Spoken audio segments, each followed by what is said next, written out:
Hey everybody, today I'm going to walk us through assignment 2, the design a brochure assignment in which we will follow the Adobe tutorial. Here we are in our Blackboard course. I'll click on lessons and we are in week 6, September 15th and 17th. Here's the assignment. I've linked here some additional tutorials that will help you as you begin to create your own brochures. These are not part of the assignment, but they will better prepare you to do these kinds of assignments in InDesign. So let's go to the assignment directions. The instructions are to complete the Create a Brochure tutorial. Go to the link above in your web browser, download the sample files. The downloaded folder Make Brochure contains all the text and image assets you'll need to complete the assignment. Follow the instructions there and watch the videos. And after we've completed this assignment here in this demonstration, I'll save it as a PDF and upload it then to Blackboard. You are welcome to use your own colors and styling preferences. What we really are working on here is how to lay out and use InDesign to create a 3-column front and back trifold brochure. I'll click on the link and here we are, create a brochure. What you'll need, I'll click on this link to download the sample files and they've downloaded here to my downloads folder. I can double click to open it. There it is, Make-Brochure. In this case, it's called Make-Brochure 2 because I had already downloaded it earlier. After I've downloaded the sample files, I will open InDesign and set up my document. Step 1 in the tutorial is to create the document that you'll use to make your brochure. So I'll choose File, New, Document, and I get the new document window. Under the Print tab, I'll choose Letter. I'll come over here to the right-hand side, name this document. I'll name the document Parker Brochure. That way I'll know who it is that's turned in this project and what you're turning in. Change the units to inches. Change the orientation to landscape. Uncheck facing pages, and we will have 2 pages. We'll have 3 columns and a 0.16 inch gutter. We'll create all the margins at 0.16 inches. And as long as this chain is connected, all of the margins will match each other. The bleed is how far off the page your design will go. So we want this to be a full bleed. We want it to extend beyond the edges of the document. For the bleed, we'll put in 0.125 inches. If we click preview here, you can see what's happening as you enter your parameters into the new document window. That's what we want, and I'll click create. Here on our new document, we can see the 3 columns we've created, the margin we've set, the gutters, and the bleed. We have 2 pages, one on top of the other, and they are not facing like a book would do. It's front and back. I want to make sure that my rulers are showing. To turn the ruler on, if you don't see it, you can choose View, Hide, or Show Rulers, or press Command R on a Mac, Control R on a PC to turn them on and off. Now I want to line everything up, and so I'll drag a guide out from the ruler to 3.5 inches that we can see right there. I want to make sure that my elements on the page will snap to the guides that I set to make sure that everything lines up. And to make sure that's going to happen, I can choose View, Guides and Grids and Guides, and make sure that it says Snap to Guides. Now that I have my guide set up, my grid, I can choose the Frame tool or press F on the keyboard for the rectangular frame tool and come in and draw these frames on my document. We want to make sure they drag all the way out to the bleed line. And I'll make one here, 4 and 5. Here we have my rectangular frame snapped to guides. Now I want to bring in my images. In order to do that, I'll choose File and Place. I'll choose Chair 2, and you can see how the image is now attached to my cursor. Drop that in that box there. It doesn't fit, but we'll fix that in a second. And I'll choose File, Place again for my next image, which is this green chair. All right. Neither of these fit in the frames that we've given them, but I can choose Control and click in the frame and choose Fitting, Fill Frame Proportionally. There we go. To make this other picture fit, I can click on it to select the frame and choose Object, Fitting, Fill Frame Proportionally. This is the same option that we had when we control clicked on the picture. Also within these pictures, we have this donut. What the donut does is moves the picture around in the frame. So if you click to grab that, you can move the picture in the frame. I'm just going to line it up here. Now let's add a little color. I have my selection tool activated, and I'll click on this frame here at the top. I come over here to the Fill menu option. You may also have your toolbar at the top, remember. I'll click on Fill, and I will choose black. Now I want to fill this frame with another color. I click on this frame with my selection tool to activate it, and I'll select my eyedropper tool and grab the green from this chair. Come back to my selection tool and actually drag this out to meet the black square as well. Oh, I almost left this square out. So I'm going to go ahead and drag this out to the bleed line. Click on my eyedropper tool again. And for fun, I'll click on the shadow in this green chair. Slightly different green. Looking good. And I'll go ahead and drag the chair image out to the bleed line as well, which I didn't do at first. Now we can see that when I drug this line out, the image didn't change because we told it to fit the frame that we had earlier. What I can do now is take this image and refill the frame. So I'll press Control to bring up the menu, select Fitting, and Fill Frame Proportionally again. Right? We redrew the frame by making it bigger, so we had to make the image fill the frame proportionally a second time. Now I'll come on down here to page 2 and put some rectangular frames in here. I want to have 3 identical frames. So I'll come and click the rectangle frame tool again, hold down my Shift key, and make a square-shaped frame. It's a little bigger than the place we have for it. So with my selection tool activated, I'm going to drag it up to meet the bleed line. Now, to get 3 identical columns like this, with my selection tool activated, I'll come over onto my frame that I want to copy, hold down the Option key, and you see the cursor's changed into the duplicate selection tool arrow. And there we go, number 3. I'll take this middle one and kind of just situate it better to exactly match up with those. And now we have 3 identical frames here across the bottom.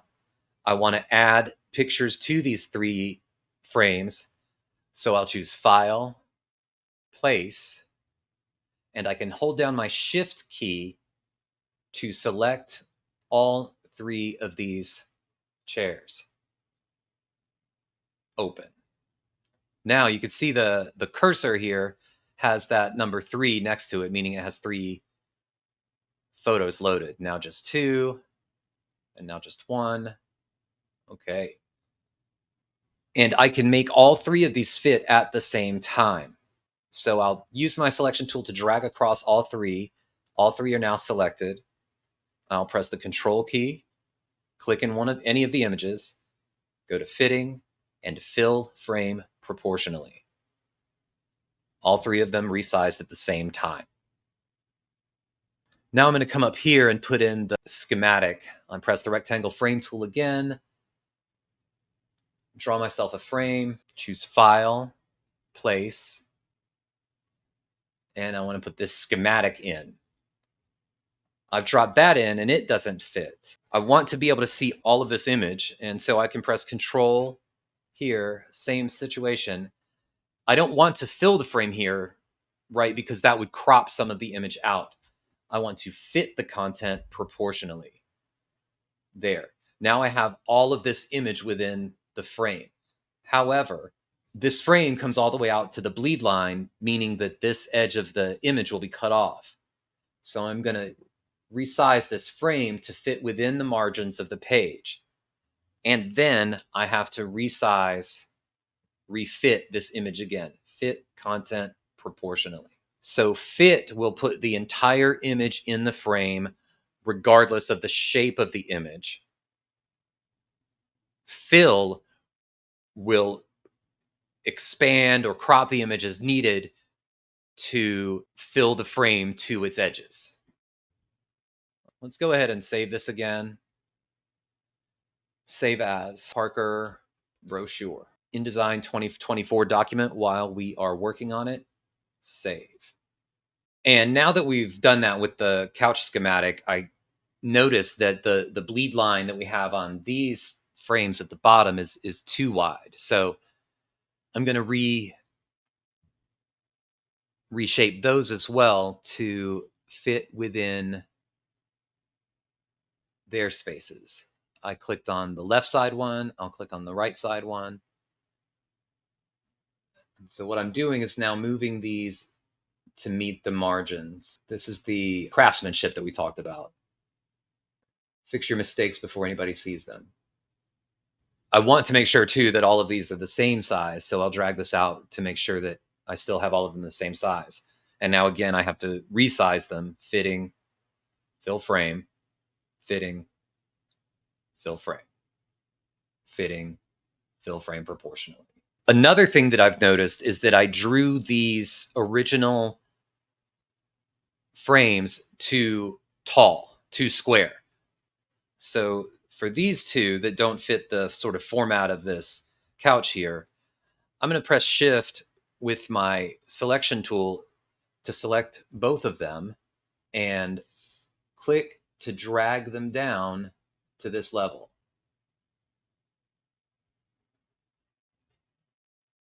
I'm going to check that with a guide there. That looks pretty good to me. Now, they're still not proportional to this couch over here, so I'm going to go click and click to select both of them again, and then drag this up to the bottom edge of this couch. Grab myself another guide, and it looks like that's pretty straight. I will select fitting again and fill frame proportionally for both of those. There we go. Now it's off of the margin down here at the bottom. So I'll drag across all three with my selection tool and then click and hold to drag all three of these images down to that bottom margin line. That looks much nicer. Okay. I click outside the box to deselect these boxes. Now in the next step, we'll begin to add our text to this document. And so we can add text to the document by choosing the Type tool.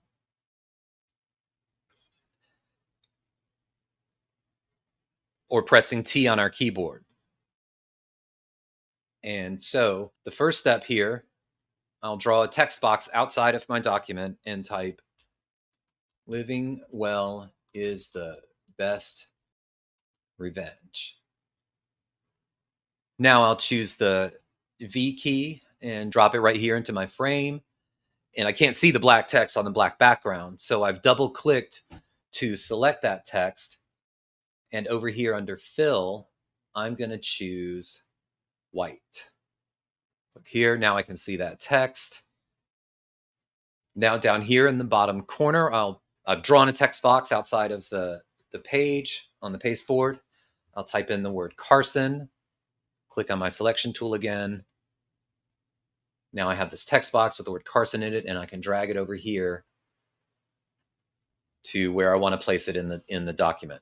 You can also copy and paste text from a document. So within the asset file that we had downloaded earlier, I'm going to look in Downloads and Make Brochure, and I'm going to open up brochure text.doc. That'll open in Microsoft Word or your text processor. And we are going to take this text here that says Think Beyond the Bum and either go to Edit and Copy, or press Command C on a Mac or Control C on a PC. And back in InDesign, I'll press Command V or Control V on a PC. And when you paste, it just pastes into a text box. I'll drag this over here and leave it there. Drag out this text box a little bit so we can see all of the text that's in it. Now I'm going to fill this box with more text. Back to Microsoft Word, and I'll choose this for the back of the brochure. Press Command C again, and T for Type Tool. Drag my text box into this area. Command V to paste it in. To make better use of this space, like they say in the tutorial, I'll choose Object, Text Frame Options, Columns, Fixed Number, number 2. So we're separating this text into 2 columns, just like that. Make this a little more elegant by changing the size of the text box to match the size of this box here and force now the text is fitting all into one column, but you can see that it's still divided into 2. And when we style the text in a later step, we'll see how that works.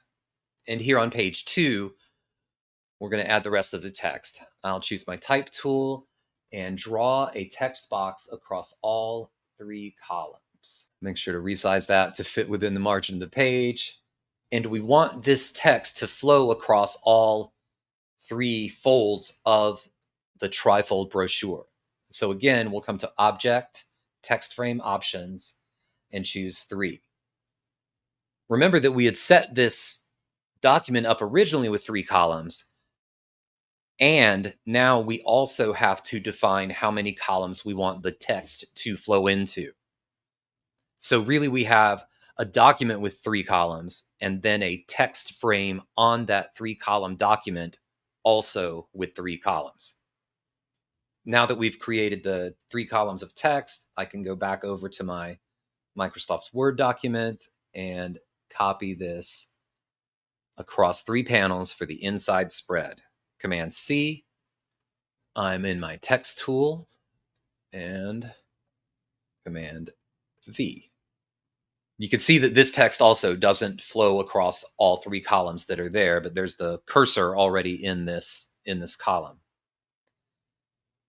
Also, I wanted to mention here again, when we see things like overleaf shortfold panel or back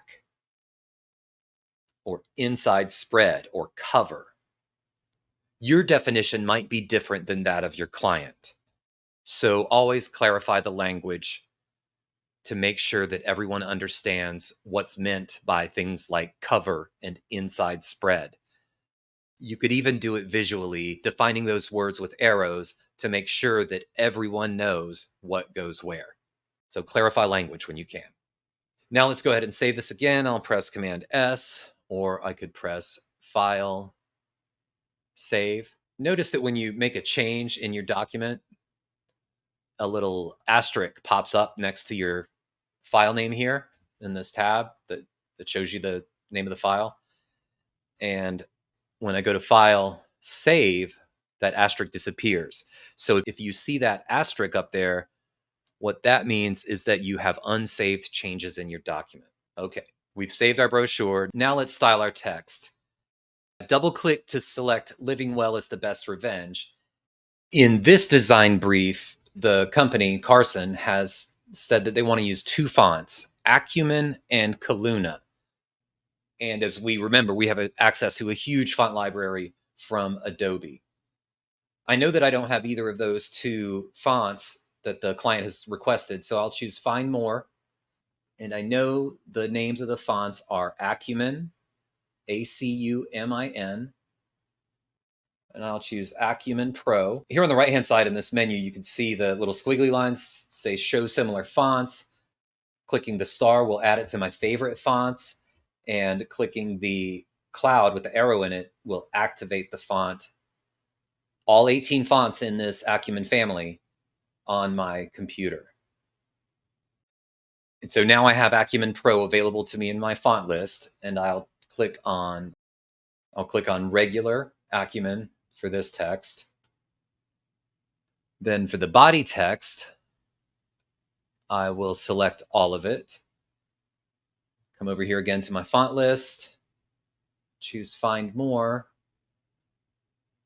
turn off my favorites, and roll on down to find, oops, they're alphabetical, so if you know the name, you can just scroll down the list. And here we have Kaluna. So I'll add this one to my favorites and activate it immediately. Okay.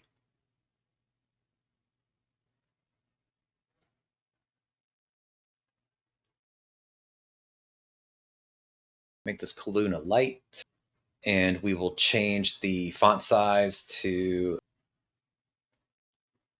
14, and the leading, which is what this one is, it's the space between the lines. We'll bump that up to 18 points to spread them out a little bit. We'll change this Think Beyond the Bum.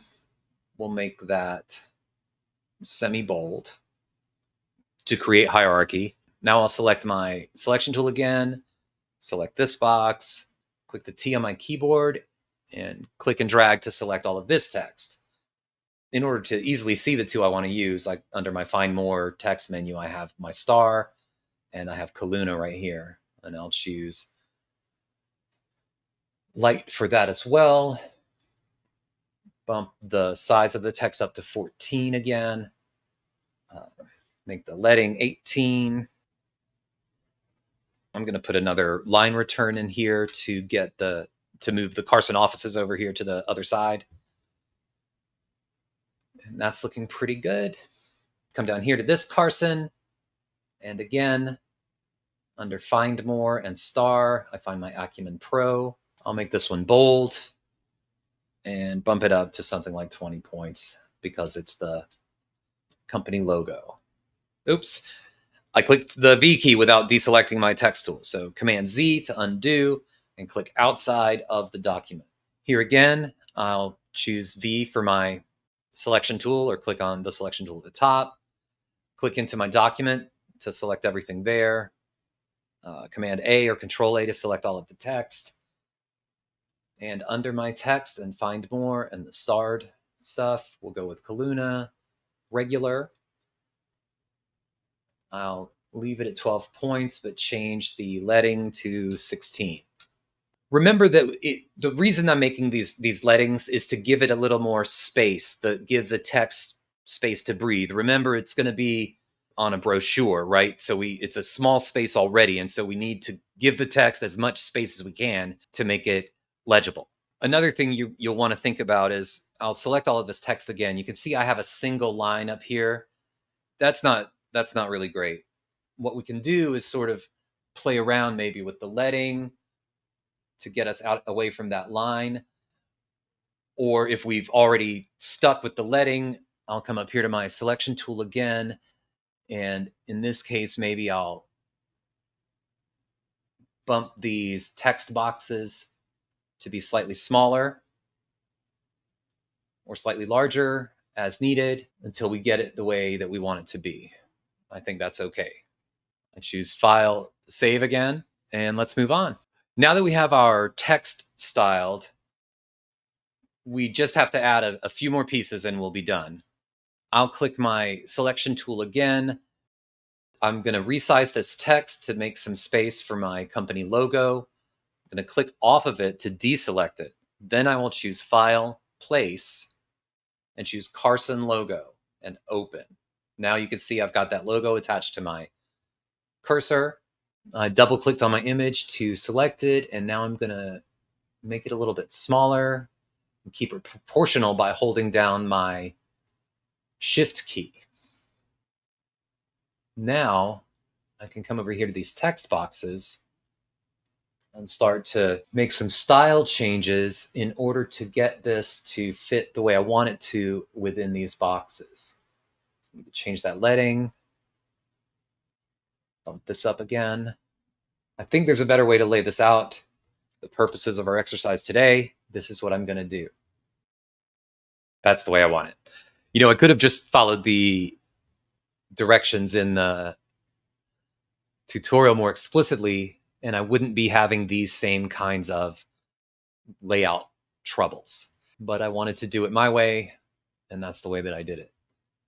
One thing that I need to think about is how I've bumped the text right up against the green edge there. So I needed to bring that text in a little bit so that it would have a margin to make it more comfortable to read.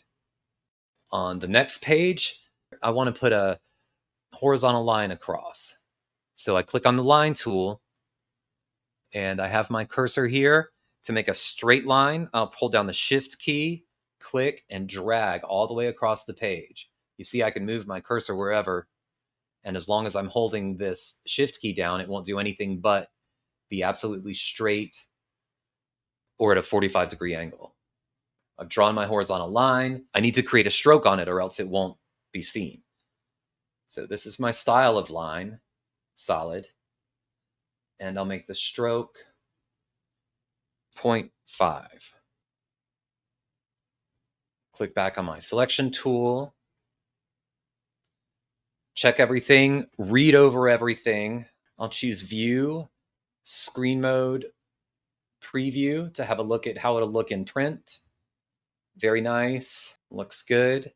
Great, I've checked it. The spelling is right, the lines are right, it's eye-catching, it's legible, and it has the information that I need to get to my clients. So to get this out to my clients, I'll choose File, Export, Parker Brochure, and format will be Adobe PDF. Generally, you'll always choose Adobe PDF Interactive. That would activate links and things that you put into the PDF so that if it's shared online, people will be able to click the links. If you will never use this PDF online, you might use print. In our case, we'll use interactive. Save. And here's where we can set some options for our PDF. All of these are good. And I'll choose export. Now I have this file as a PDF that can be shared with anyone, anywhere. Thanks for your patience and attention as we've worked through this InDesign assignment. I hope that this is useful for you, and I'll see you soon.